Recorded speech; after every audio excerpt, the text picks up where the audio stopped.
All right, let's dive in. We're going to unlock the real secret to writing great code. And here's a little hint for you. It has way less to do with your keyboard than you probably think. So, when you think of a programmer, what comes to mind?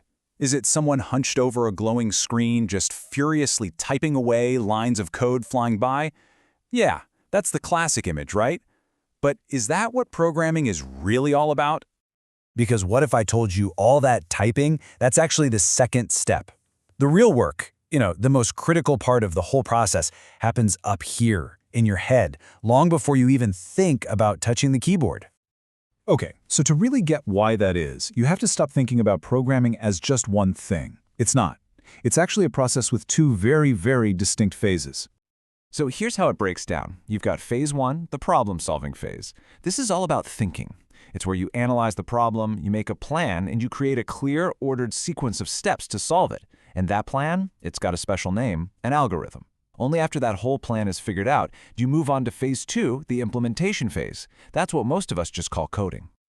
And to get really good at that first phase, you need to flex two different mental muscles. On one side, you've got critical thinking. That's for analyzing, reasoning, asking all the right questions. But then on the other side, you need creative thinking. That's how you come up with brand new ideas and see connections that nobody else does.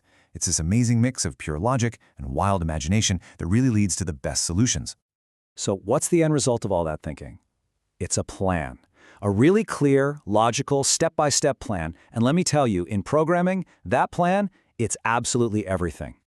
And that plan, like we said, is called an algorithm. Now that might sound fancy, but all it is a set of clear, final steps that tells you exactly how to do something. Seriously, think of it like a recipe for your favorite meal, or the blueprint for a house. It's the core idea, the genius, behind the actual program. And listen, an algorithm doesn't have to be complicated. It can be as simple as making a cup of coffee. You've got a sequence of steps, right? Step 1, put coffee in the cup. Step 2, boil water. Step 3, add the water. The order is super important. You wouldn't pour the water in before the coffee, would you? Of course not. And that's it. That's a basic algorithm. But, okay, for more complex problems, just a simple sequence of steps isn't going to cut it. The really powerful algorithms are built from three core ingredients. We've already seen the first one, sequence, just doing things in the right order. The second one is decision. This is where we get to ask what if and let our program choose a different path. And the third is iteration, which is just a fancy way of saying we can repeat steps over and over again, like in a loop. So let's go back to our coffee example. What happens if you get to the put coffee in cup step and the jar is empty? Uh-oh, the whole sequence just breaks. A smarter algorithm needs a decision point. It needs to ask, if the coffee jar is empty, then go get a new one. This is exactly how real programs use decisions to handle all the weird, unexpected things that can happen. Okay, so you've got this brilliant plan in your head. But how do you get it out so you can actually work with it? Well, one of the best ways is to, believe it or not, draw a picture of your logic. And that's what a flowchart is. It's basically a visual map of your algorithm. You use different shapes for different kinds of actions, like ovals for the start and end, rectangles for doing something, and then you connect them all with arrows. It makes the flow of your logic super easy to see and follow. Now, the real powerhouse of any flowchart is the diamond shape. This is your decision block. You ask a simple question inside it, and depending on whether the answer is yes or no, the flow of your logic literally splits and goes down two totally different paths. This is how you can see the choices your program is going to make. Flowcharts are awesome for seeing the big picture, for sure. But sometimes you need a plan that feels a little closer to the final code.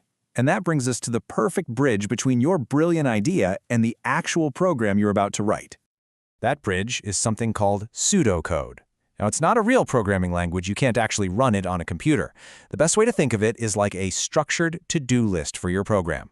You just write out the steps in plain English, but you borrow some programming-style words like if, else, or while. It's the perfect way to sketch out your logic before you get bogged down in syntax. And here's the really important thing to get. Both of these tools, the flowchart and the pseudocode, are just different ways of describing the exact same plan. They're two sides of the same coin. The flowchart is visual. It's great for seeing the overall structure and the branching. The pseudocode is text-based, so it feels much more like a rough draft of your final code. Two different blueprints for the same building. All right, so we've planned our logic, we've drawn it out, we've even written a little draft of it. Now, let's connect all of these pieces to the end goal, building a real, working computer program. Because all these skills we've been talking about, designing algorithms, making flowcharts, writing pseudocode, this isn't just some boring textbook exercise. This stuff is the absolute 100% non-negotiable foundation for learning any programming language. Period. And hey, you don't have to take my word for it. Just look at this. This is a syllabus from an actual computer science course at a university. Check out Unit 1. Is it Introduction to Python? Introduction to C++? Nope, it's Introduction to Problem Solving. They teach algorithms and flowcharts before anything else. The actual coding doesn't even start until Unit 2. The proof is right there in black and white. They teach you how to think before they ever teach you how to type. See? It all comes back to that one core idea. A programming task has two phases. First, you solve the problem. Then, and only then, you implement the solution. And you absolutely cannot reverse that order. So, if there's just one thing you remember from all of this, let it be this. The most valuable skill you can have as a programmer isn't memorizing the rules of a specific language. It's learning how to think like a problem solver. It's about breaking down huge challenges into small, manageable pieces and designing a smart, logical plan to tackle them. That is a universal skill that's going to help you no matter what language you use, today or 10 years from now.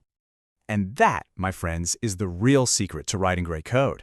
So, now that you're in on a secret, what problem are you going to plan to solve first?